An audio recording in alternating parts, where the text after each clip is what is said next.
Capítulo 1. Los orígenes. Sección 2F. Tiempo de partir. Las navidades, todos los hijos de Antonia la pasaban en su casa. Ahí se reunían para arrullar a varios niños Dios. Hacían tamales, ponche y otros guisos típicos de la región y de la época. Desde los sauces hasta el lindero, normalmente se hacía caminando un día. Esto lo hacía una familia con todos sus niños. Y normalmente partían al amanecer y llegaban hasta que estaba oscureciendo o cuando ya había oscurecido.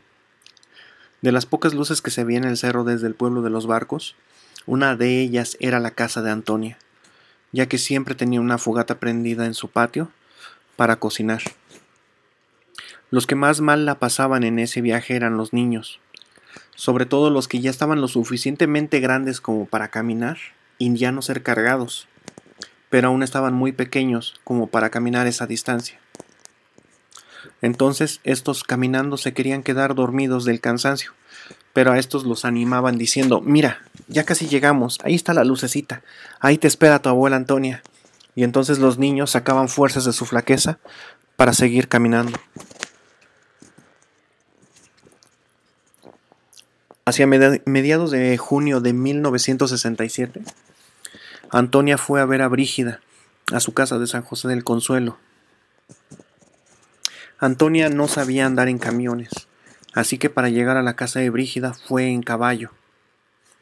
Antonia estaba desayunando leche recién ordeñada con quesadillas, cuando preguntó todos los detalles de por qué estaba viviendo en San José del Consuelo esta Brígida y ya no en los sauces. Entonces se enteró de todo lo que Hermenegildo les hizo y cómo los dejó en la calle a su madre y a sus hermanos, y que Brígida ya no iba a hacer nada para recuperar una parte de lo que Pilar le había dejado. Entonces Antonia se enojó mucho y se fue de la casa de Brígida, tomó su caballo y se fue a los sauces. Los 20 kilómetros que hay de San José de Consuelo a los sauces se los hizo aproximadamente en 1 hora y media.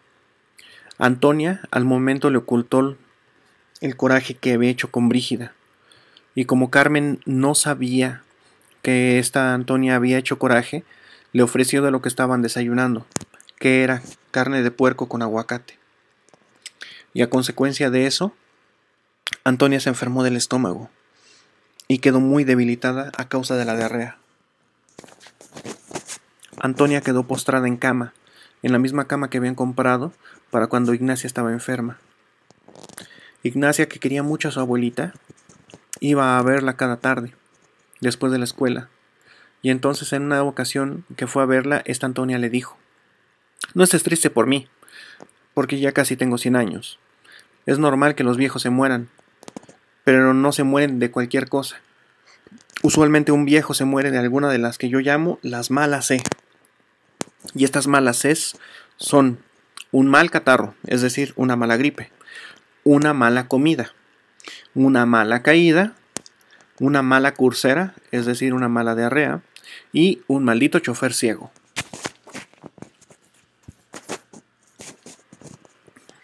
Antonia estaba muy debilitada a causa de la fiebre y de la diarrea. Y la madrugada antes de que partiera, ella tuvo una visión en la que fue a visitarla su suegra Luisa Sánchez.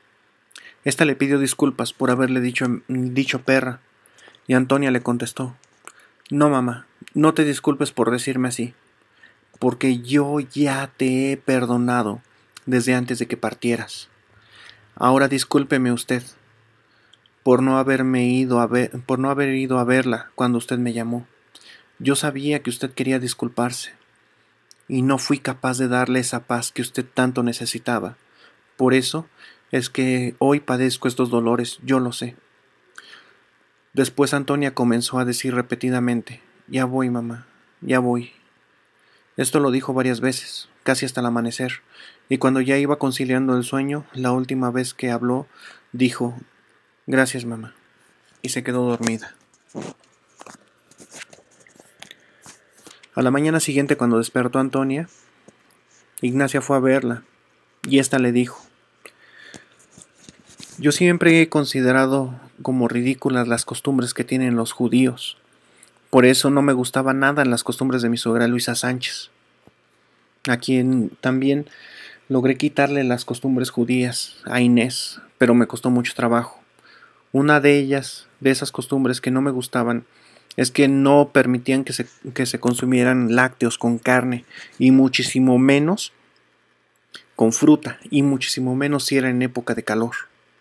Yo sé perfectamente que no pasa nada si los alimentos están completamente limpios, pero hay tantas moscas por todas partes que es imposible evitar que una sola de ellas no se pare en los alimentos. Y basta con una sola de esas para que te enfermes si haces la combinación que te he mencionado. Así que hoy pago esto por no haberle hecho caso a las costumbres que me decía mi viejito. Yo era incrédula, pero yo ya no lo soy. Ya soy crédula. Así que voy ahí donde los incrédulos no pueden llegar. Así que desde entonces quedó en la familia de Antonia extremadamente prohibido insultar a alguien diciéndole perro o perra. Así Antonia parte a principios de julio de 1967 en Los Sauces y fue enterrada en un panteón en una localidad cercana llamada Duarte. María recuerda a su abuela Antonia por sus ojos grises, grandes, pestañas largas, ojeras pronunciadas que parecían haber sido pintadas, pero que le daban mucha personalidad. Su cara estaba muy arrugada, cual uva pasa. Sus manos eran fuertes, sus dedos eran grandes. Antonia, hasta antes de estar en su lecho de muerte, nunca necesitó bastón, ni caminó encorvada. Al contrario, ella corría cuando tenía prisa, y aún sin prisa caminaba muy rápido. Y aún a sus casi 100 años podía montar caballos sin ningún problema. Ella decía que fue gracias a toda la leche que tomó a lo largo de su vida que le dio mucha fuerza. Como Ignacia cumplía años, el 31 de julio de 1967 cumplía sus 15 años, cuando estos se celebraron muy humildemente, ya que su familia aún guardaba luto por la muerte de Antonia.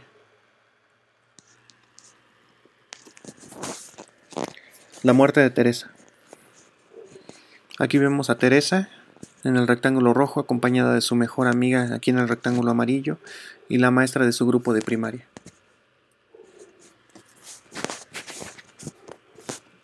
Si sabes hacer el bien, tienes que hacerlo.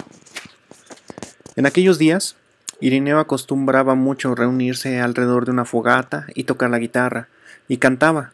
Esto lo hacía rodeado de todos sus hijos y muchos de sus sobrinos. Lo hacía de manera regular, al menos 2 o 3 veces por semana.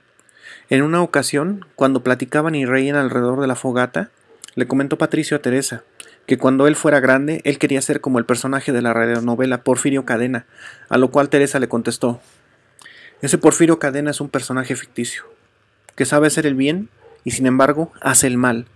Una persona que actúa así paga muchas veces más el mal que ha hecho y lo paga más que los malvados que no saben hacer el bien, porque el mal, aunque debe de existir, será castigado en el final de los tiempos. Pero cuando se hace el mal por gente buena, se paga en esta vida y se hace más rápido si esa persona está rodeada aún de gente buena. De esta manera, Teresa mostró tener los ojos mucho más abiertos de lo que la realidad y el tiempo le permitían en ese entonces. Algo extraño en el comportamiento de Teresa.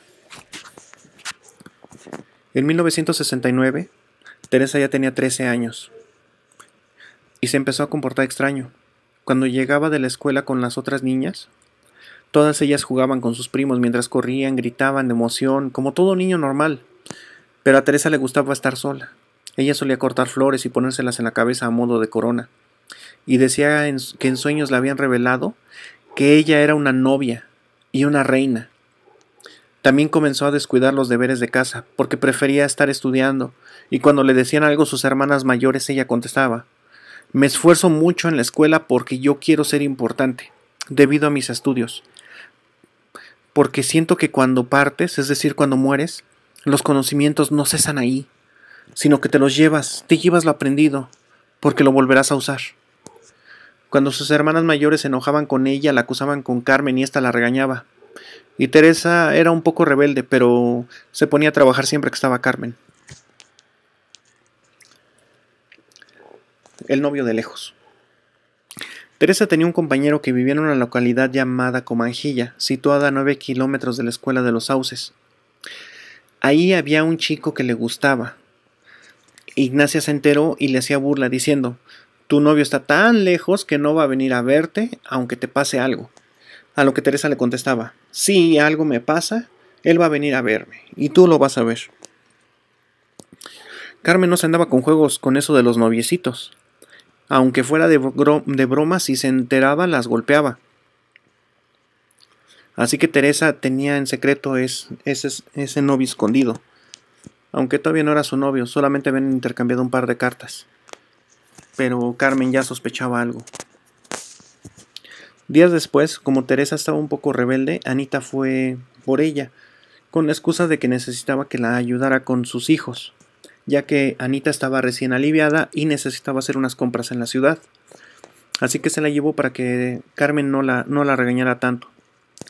En la ciudad comieron quesadillas que les hicieron mal.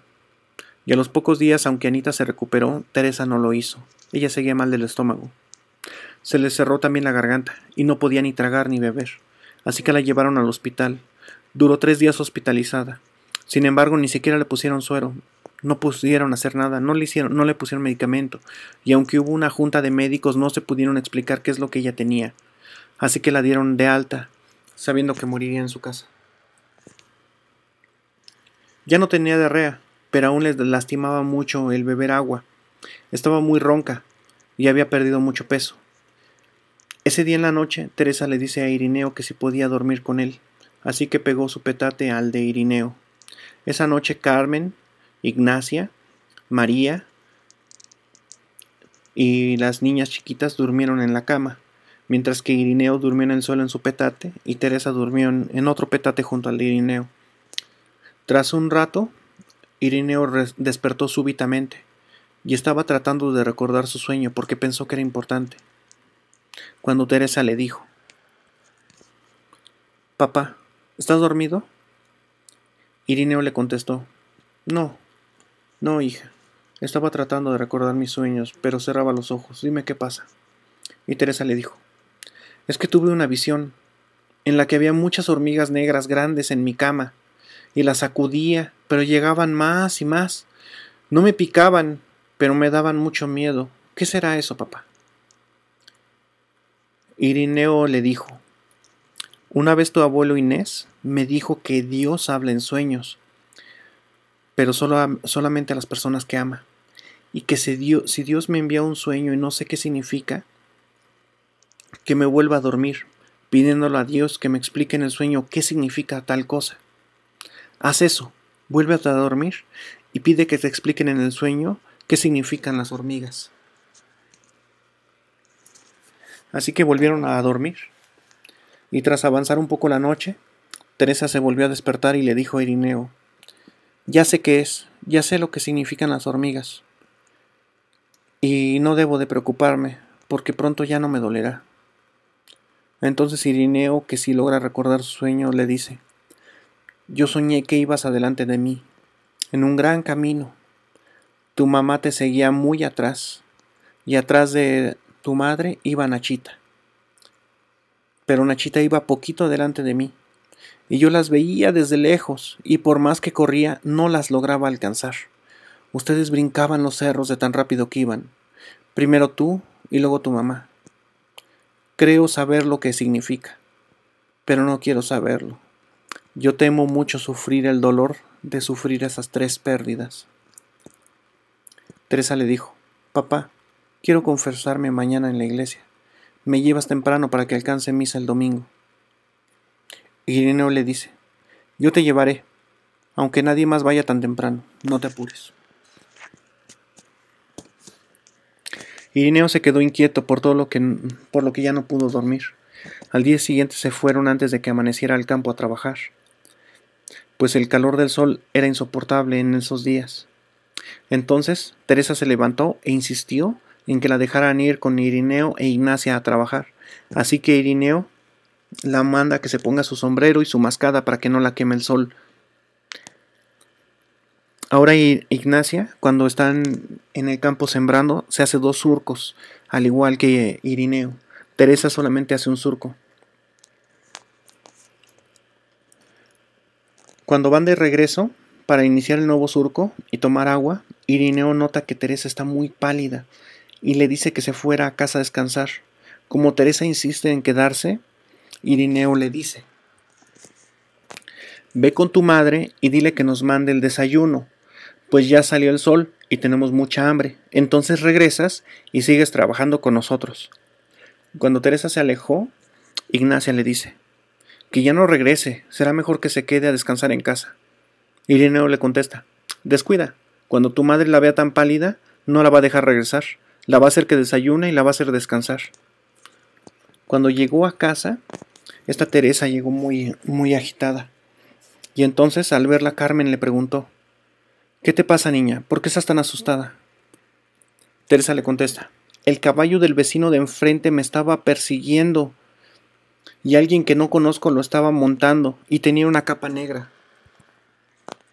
Carmen sabe que ese caballo lleva amarrado toda la mañana, pues desde donde ella está cocinando el caballo se alcanza a ver perfectamente.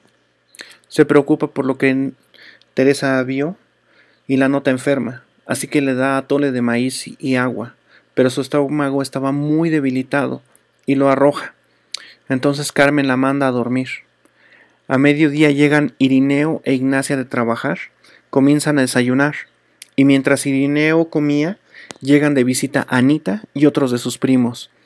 Irineo desayuna y se acuesta en su petate, y se pone a orar en voz baja con mucha tristeza.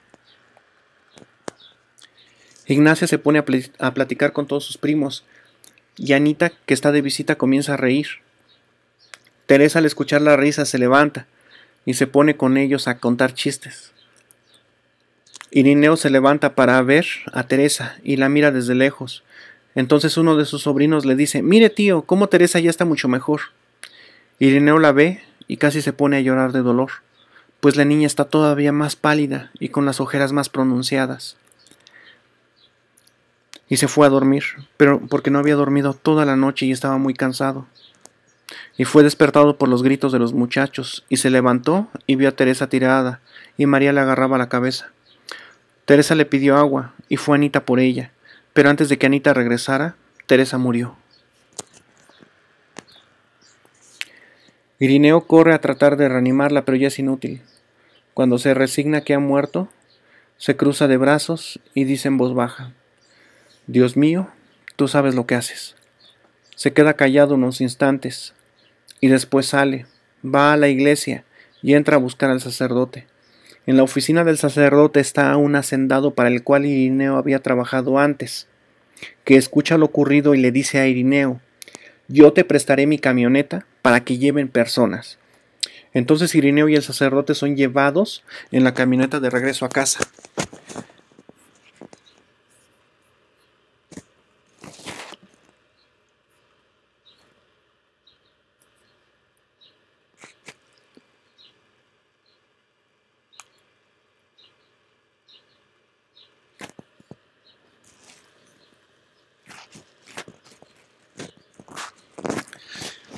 Después, cuando Irineo llegó a casa, entró el sacerdote a la casa. La ve a la niña en su lecho y le dice a todos que salgan. Ignacia se queda intrigada y se queda en la puerta a escuchar lo que dice el sacerdote. Y entonces el sacerdote le dice a la niña: Niña, ¿quieres confesarte? Entonces Teresa comenzó a temblar, como si convulsionara. Ignacia se quedó asombrada y parecía que la niña iba a hablar y iba a decir algo cuando Carmen tomó a Ignacia del brazo y la quitó de la puerta. Media hora después salió el sacerdote y le dice: ella murió bien, se confesó y no penará. La muerte ya no tiene poder sobre ella. Irineo y Carmen solo esperaban sentados tratando de asimilar lo que había pasado. Mucha gente llegó a la casa. Entró y salió y organizaron el café y el pan y la canela. Y sirvieron en el velorio a todos los que llegaban. Otros pagaron el ataúd. Otros juntaron dinero para el panteón. Otros con el dinero juntado se lo dieron a Carmen y a Irineo. Los maestros de la escuela compraron una corona de flores muy grande y todos los niños de la escuela le llevaron las flores a cada uno y cada uno y se las dio a Carmen, según sus posibilidades. Todos los chicos se presentaron, menos el chico que a Teresa le gustaba. Quizás Ignacia no se dio cuenta de eso, pero María sí notó que ese niño no estaba presente y se sintió triste. Teresa fue velada 2 noches, porque no habían juntado el dinero para enterrarla. Cuando juntaron para enterrarla, la llevaron a Duarte, cerca de la tumba de Antonia.